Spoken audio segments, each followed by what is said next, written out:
Every week, the Payne family cuts straight to the real financial story. The one question, Bob, everyone's asking is, are we in an artificial intelligence bubble? You've been through boom and bust. What do you think? No hype, no myths.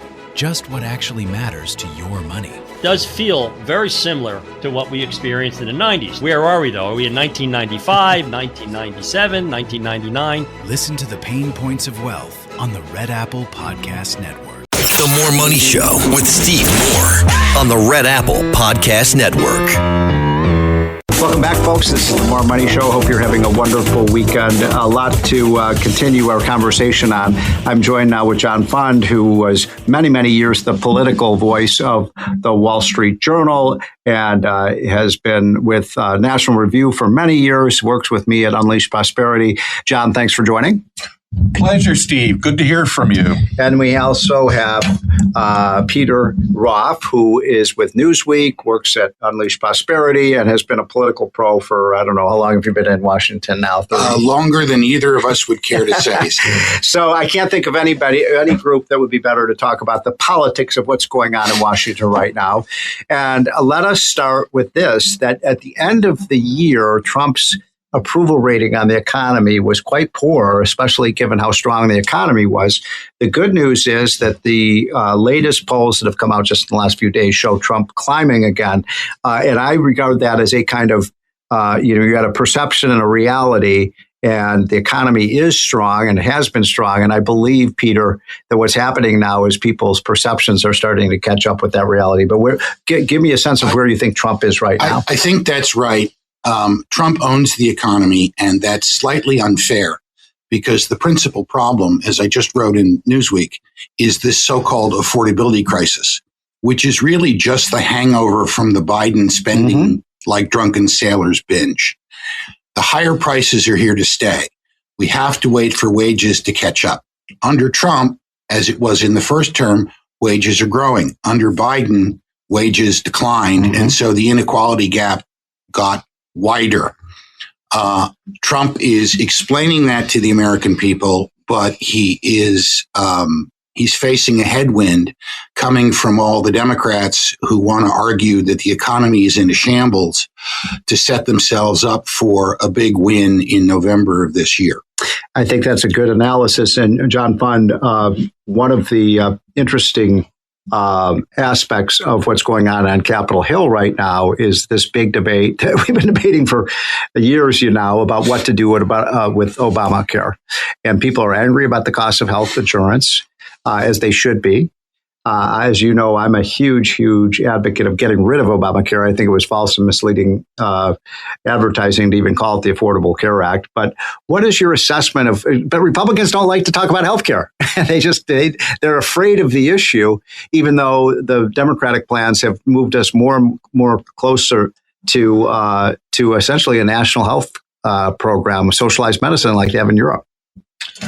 Well, Steve, I think that what we have is a complete contrast from, let's say, the energy issue. On the energy issue, Republicans have found their mojo. Yes. They can talk about energy. They can explain why prices are coming down, and gasoline prices certainly have. They can talk about drill, baby, but drill. They can talk about, all of the above energy exploration. Gas prices. Exactly. So those are market forces, and they can explain that. Healthcare, and I think there are a variety of psychological reasons for this, they're scared of, and I think largely it's because every time they've fought the battle ever since Hillary Care went down. For the last 20 years, they didn't have their own comprehensive approach to solving America's healthcare problems.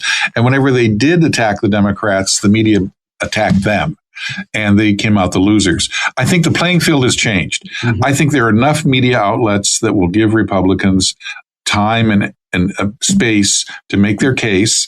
And I think the Republican case for free markets, for health savings accounts, for letting people control their own health care, and especially Donald Trump's rhetoric on how the insurance companies are the big winners of Obamacare. And as you know, he got that rhetoric from us. We were the ones who started saying, hey, the villain here is the insurance companies are gobbling up all the money. If it's the insurance companies and the hospitals. Absolutely. So, Peter, the other big story this week politically is your good friend Tim Walz Minnesota, and I'm saying that jokingly. But he is never met the man, and there are no photographs to prove otherwise. So it's hard to believe that this man could have been one heartbeat away from the Oval Office when he was running for vice president. But this is, to me, Peter, a mega scandal. A mega scandal that has cost taxpayers billions of dollars. And the media, to a large extent, has just shrugged their shoulder. I mean, why is he even continuing? He has basically said he's not going to run for re-election.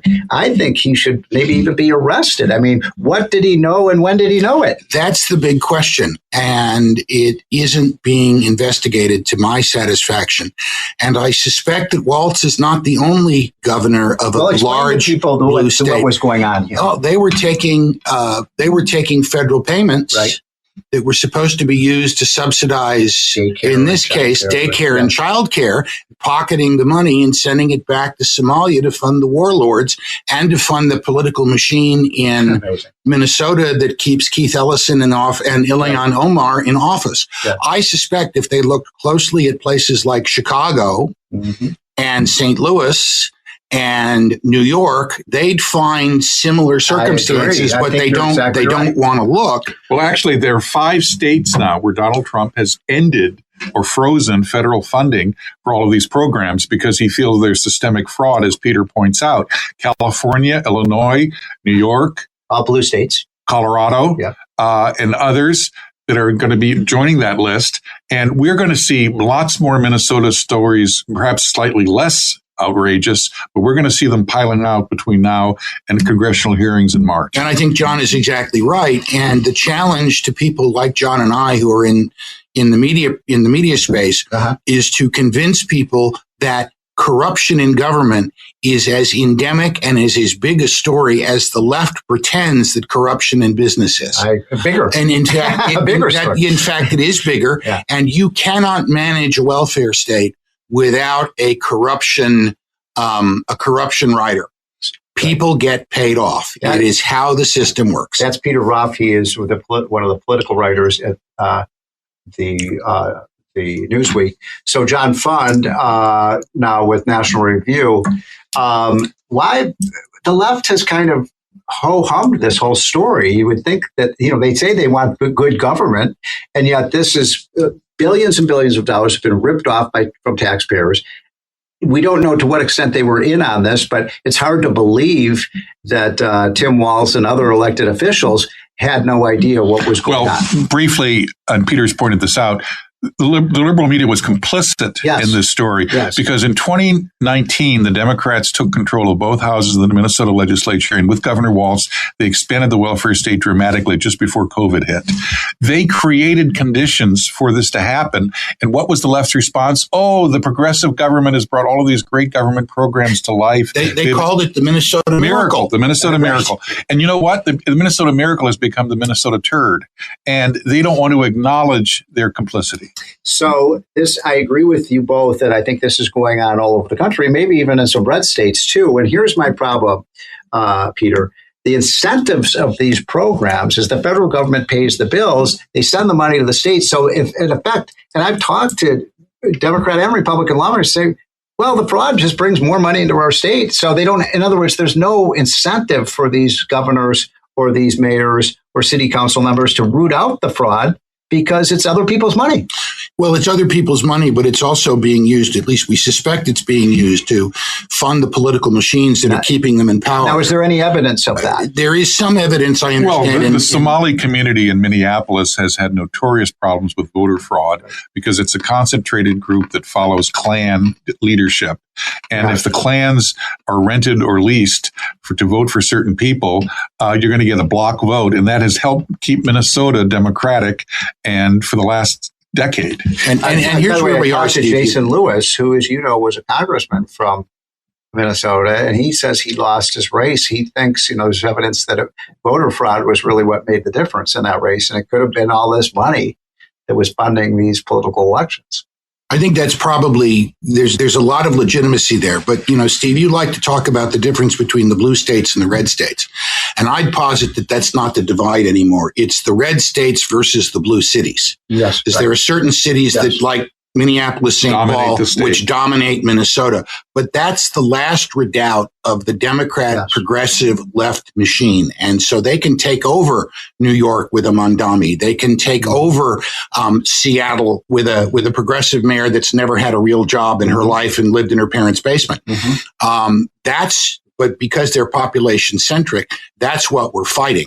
And that's why the analysis that you provide through Unleash Prosperity at the votewithyourfeet.com website that show that sensible people are moving from blue states, blue cities to red states where they can enjoy prosperity is so important. We'll be right back, folks. This is the More Money Show. I'm talking to John Fund of National Review and Peter Roth from Newsweek. And next I want to talk about the first couple of weeks of Mondami, the new mayor of New York City, who is talking a lot about the wonders of collectivism. We'll be right back. Every week, the Payne family cuts straight to the real financial story. The one question, Bob, everyone's asking is, are we in an artificial intelligence bubble? You've been through boom and bust. What do you think? No hype, no myths. Just what actually matters to your money.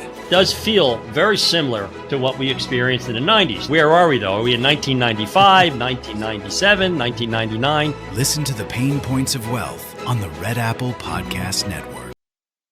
Welcome back, folks. This is the More Money Show. I'm economist Steve Moore. I have two of the smartest political minds in the country with me this afternoon.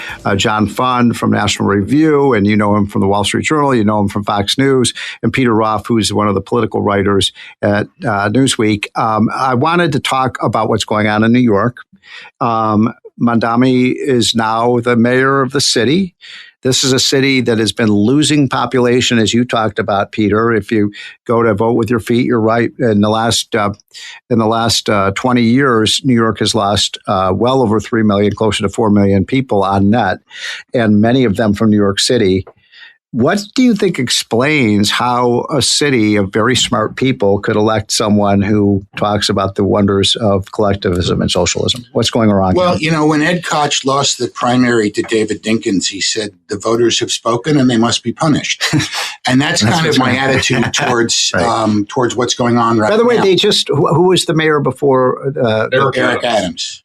What's that? Eric Adams. No, but before him, it was Michael Bloomberg. Bill de Blasio. Oh, Bill de Blasio. And you would have thought, John Fund, that the New Yorkers might have learned a lesson from his catastrophic time in office, but it wasn't as catastrophic as you might think, because Bill de Blasio was the laziest progressive mayor I've ever seen.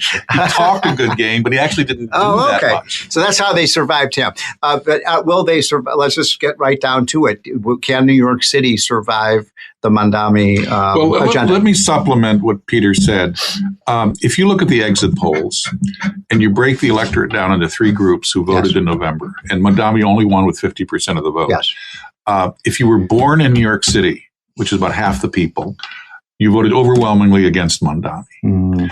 If you were in New York less than 10 years, about break even, you were in New York less than 5 years, 70% Mondami. So what does that tell you? It tells me that people who don't understand New York and don't remember the horrible days of John Lindsay and David Dinkins and even Bill de Blasio have no collective memory. They're youngsters. They're young people, or they're South Asians, including many South Asian Muslims. So there's ethnic solidarity and religious solidarity there. They went big for Mondami, and they were attracted to his glib statements like free buses for all, a freeze on rent, all of these things. Government grocery stores. Which sound good, but of course are completely impractical. And all of which are probably going to go in the memory hole as fast as the New York Times can get them there. If it hadn't been for the Republicans, you wouldn't remember Barack Obama promised that if you liked your doctor, you could keep it when he was pitching the Affordable Care Act. Trump, who promised Mexico would pay for the wall as a throwaway joke line, got hung around his neck like a medal. And this is what's going to happen with Mondami. All of these promises are out the window. They just raised the subway fare to $3. Now, he's promising free trains. And granted, it's not his fault that they raised the subway fare to $3, but he's not on record denouncing it, deposing it, or marching on the MTA office, demanding that they reverse their reduction, because he understands that he can't run afoul of the Transit Workers Union. So, John Fund of National Review, we had an article in our hotline this week about how the Dallas mayor is basically saying, hey, New Yorkers, you want to come to a city that works, come to Dallas. And he's saying that especially to people from Wall Street, the people who make Wall Street possible. Are we going to see a Wall Street South? Well, we already are in a sense. 100,000 finance jobs have moved to Dallas already. 100,000. Not all of them from New York, but I mean, that shows that the sector is growing there. Right. In Dallas, they call their new downtown financial sector Y'all Street. And it is booming. Right. And I believe that, the New York Stock Exchange is opening a satellite office in Dallas. Goldman Sachs has transferred a lot of people to Dallas. The Big D is on the big upswing. And the mayor, Eric Johnson, who's a Republican, an African-American Republican, says this is going to be one of the easiest sales jobs I've ever had. He said, there may come a day when people will say, do you remember when New York City was the financial center of the country? How weird it is that was the case. So, Peter, I mean, here is a conundrum, paradox. I mean, New York City, and by the way, New York City is arguably the most important city in the world, is the financial capital of the world. And yet the city that's supposed to be the financial capital of the world has the highest taxes on capital. I mean, it would be like, Nebraska having the highest taxes on corn. Or it is shocking. So, you're right. It is shocking. What's going on it is shocking to me how much the progressives do to chase out the golden goose. Right.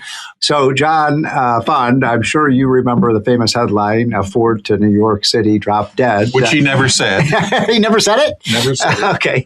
But in any case, I have a prediction that New York City in a few years is going to come to Washington saying we need a bailout because our policies are causing them, as Peter just said, when rich people leave, they take their tax dollars with them.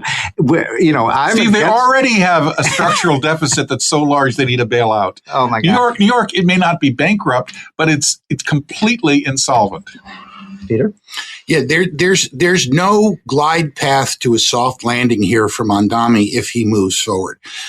And the particular problem he is, because as it exists in most states, the mayor of New York is not empowered to do things on his own. He's got to get the consent of the city council. He's got to get the consent of the state legislature, and often the consent of the governor to do a lot of the things he wants to do, which makes the upcoming governor's race in New York, which looks like it's going to be Kathy Hochul, who learned everything she did at the knee of Andrew Cuomo, versus Brad Bleichman, the Nassau County executive, a very competitive race. John, is that a winnable race for the Republicans, you think?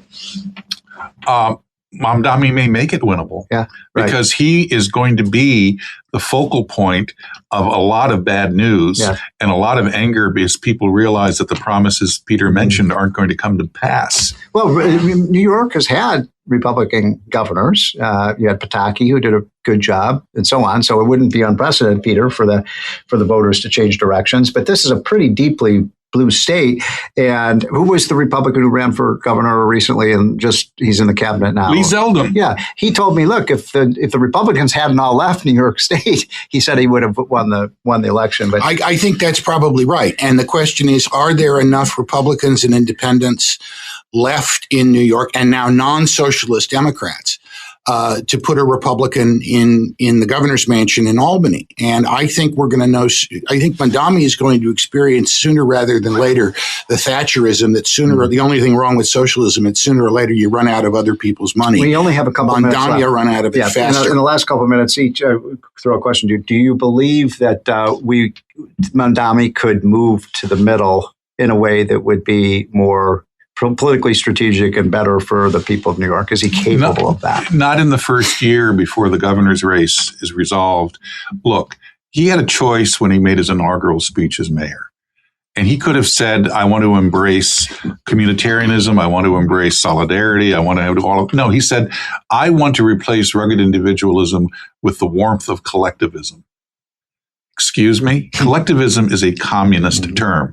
He calls himself a democratic socialist, but if you look at the crazy people he's appointing, including this housing official who says that we have to destroy the white middle class, he used that word, and is against private property. Imagine a housing person against private property.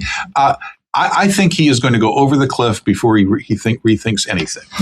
I think his strategy is to fail and fail again until he's in the White House. He's going to fail as mayor, kicking and screaming, blaming the establishment for stopping him, and he's going to fail that into the governor's mansion or a Senate seat, and from there he's going to try and fail into the White House where he can actually achieve change. In our last 1 minute, John Fund, one of the Democrats who is probably has the loudest voice in the party, or one of the loudest voices, is your good friend AOC. Is she going to run for president, and could she win the Democratic nomination? Well, Chuck Schumer is almost certainly not going to run for re-election in 2028. Wow. And so there's a vacant Senate seat. She'll be only 35, which is the minimum age to be president. I didn't realize she was that young. Man. Yes, she is. Wow. And she could then run for president. But I think she's going to bide her time. Okay. I mean, at 35, you don't want to shoot your wad too early. So I think she'll be elected senator from New York, and I think that it'll be competitive if Mondami is a failure. It'll be competitive because they'll say, your ideas were tried out and found to be failures. Thank you, John Fund. Thank you, Peter Roth. This is the More Money Show, and we will be right back. Thanks for listening to More Money with Steve Moore. You can hear More Money with Steve Moore Saturday afternoons at 1. If you like the podcast, share it with your friends and listen anytime at WABCRadio.com and download the WABC Radio app. Hit that subscribe button on all major podcast platforms. Plus, follow WABC on social on Instagram, TikTok, Facebook, and X. See you next time for a new episode so you never have to wonder. What the heck is going on here? Every week, the Payne family cuts straight to the real financial story. The one question, Bob, everyone's asking is, are we in an artificial intelligence bubble? You've been through boom and bust. What do you think? No hype, no myths. Just what actually matters to your money. Does feel very similar to what we experienced in the 90s. Where are we, though? Are we in 1995, 1997, 1999? Listen to the Pain Points of Wealth on the Red Apple Podcast Network.